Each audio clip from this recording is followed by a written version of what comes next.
Okay, I'm here with Josh Taylor, the new coach of the Emerald Football Club from Hampton Park. How's your travel been here to Emerald? Yeah, the transition's been really good. Obviously played a lot of junior footy up here. And yeah, just really looking forward, finally back to where my career began, and it'd be nice to finish it off with a good story. It'd be great. So Couple of seasons in the VFL for yourself and then playing for Hampton Park. Good to return back to your local club, as you were saying. Have you brought any players up from the VFL level or Hampton Park with you for 2011? yeah, we've got. I've brought over our reserves coach from Hampton Park last year, in Danny Rout. He's come on board as an assistant coach this year. He's very mature, been around footy a long time, and got a very good wise head on him. Also, Ryan Simpson's come with me. He's a 4-time best and fairest winner at Hampton Park. Played VFL footy, was under 18 TAC Cup, all that sort of stuff as well. So he's an original Emerald boy too, and he's a 30-year-old, again mature, very mature body, and I think we bring a lot of experience with us. So, are there any other players that we should be looking out for in 2011 that are perhaps going to step up after what could probably be best described as an ordinary season last year here at Emerald? Yeah, look, as far as playing wise, I was coming back for the first year. I don't really know how the boys play as much. There's certainly a lot of good-looking kids on the track. I'm aware of that. I think one really good recruit we've managed to pick up is Caelan Porter from the Lilydale Footy Club. He's been down there for a few years since leaving the Eastern Rangers in the TAC Cup. He's an absolute superstar. So, again, another original Emerald boy. That's one thing we've sort of concentrated on as far as recruiting's gone, is bringing back the local boys, and hopefully we gel together with the kids they've got, and things look positive. How's it been going pre-season wise, gelling with the new side firstly, but secondly, you've been unable to train on the beautiful Emerald footy ground, which is in fantastic nick. Been down at the high school. How's that been going pre-season wise? Look, it's been frustrating not being able to get on the ground, but I suppose at the end of the day you've got to do work with what you've got. We've had some other training sessions. We've done a lot of work down in Berwick Botanical Gardens doing some modified training and things like that. But the boys have been fantastic. The numbers have been sensational the whole pre-season, and we're looking forward, to getting up here, and the ground does look sensational. It's the first time I've been up here for a while, so it looks good, and hopefully it holds up well, and we can have a good year. Got to buy round one, of course, of the season when that gets underway. What are the expectations for the senior side and maybe even the reserves this season? Oh, well, I suppose every club has expectations, goals of winning premierships and things like that, but I think it's pretty evident that we've got more work to do than anyone else, having won the Wooden Spoon last year. So, we've recruited well. We're extremely positive with the way we've brought new sponsors on board, and the place is up and running, and it's got a good vibe around the joint at the moment. But I suppose we're pretty much looking forward to getting into practice matches now and getting down to the real stuff. We're not getting ahead of ourselves by any means. We'll set little goals along the way, and what happens will happen. Obviously, we want to achieve the ultimate like every other club in the league does as well. But yeah, things will take care of themselves one thing at a time. So, Josh, thanks for joining us and good luck for this season. Thanks very much. Okay, Steve Livermore, the new Vice President of the Emerald Football Club. Going to be having a quick chat about what's going on off the field here at Emerald this season. Firstly, new netball and tennis courts for the club, just behind the club rooms here. It's a great initiative for the club going forward.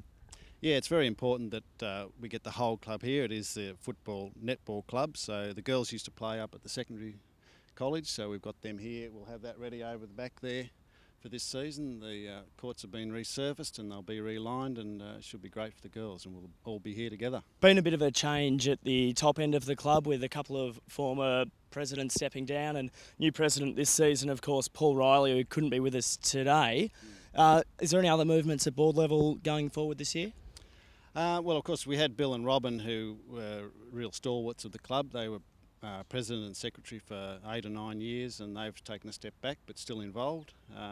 But we have new people on the committee as well, and Paul's had a lot of experience. He's been president before of junior clubs and coached at a high level, so he brings a lot of experience to the club. So it'll be great. Coaching-wise, new coach at senior level for the football side. Was there any other problems off-field, I guess, on the off-season, recruiting coaches or players for both netball and football, or all pretty smooth sailing over the off-season? Oh, it went pretty smoothly, really. I think that we were heading in a direction, and these guys that came aboard have really they're going to take us that way, I think, and it's going to be great. How about sponsors for this season? We got any big new sponsors that you want to plug? Well, we've got actually the coaches company ALS Cabinets. They're a big sponsor of ours, and Josh has also got a family member that's got Crane Aid. That's another one that's come on board, and a couple of local businesses have joined us as well. Hopefully Josh can put together a nice trophy cabinet and fill it over the next couple of seasons for you. Let's hope so. How about key dates over season 2011? Anything that we should particularly look forward to or come down to the Emerald Footy Club for during the season?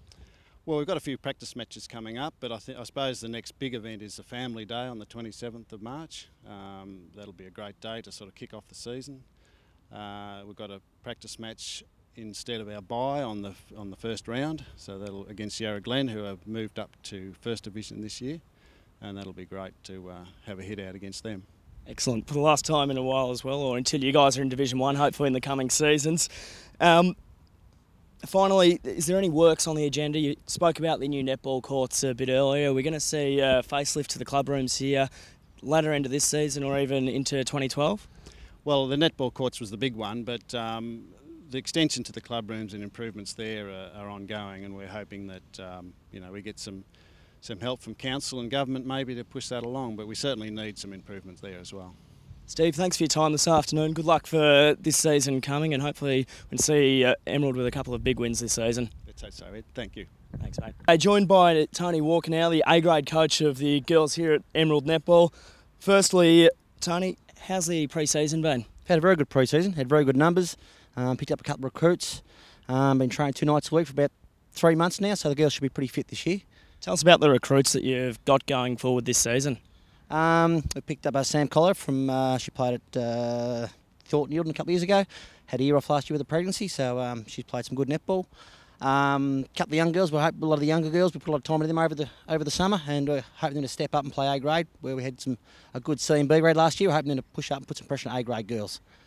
Excellent. Are we going to be talking premierships this season for the girls, or not so? I wouldn't go that far yet. Well, if we want 3 sides to play finals, that's our aim.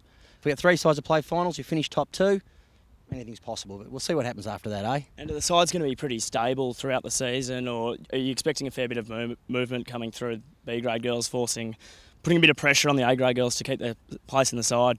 That's what I'm aiming for, is lots of pressure from down below to make A-grade nice and strong. We probably didn't have that last year, and this year will be the big strength of the club. We'll have the pressure from down bottom, pushing girls up above. So that's our plan. Finally, the big talk over the off-season has been the completion of the new netball courts just over our shoulder on the left-hand side behind the club rooms.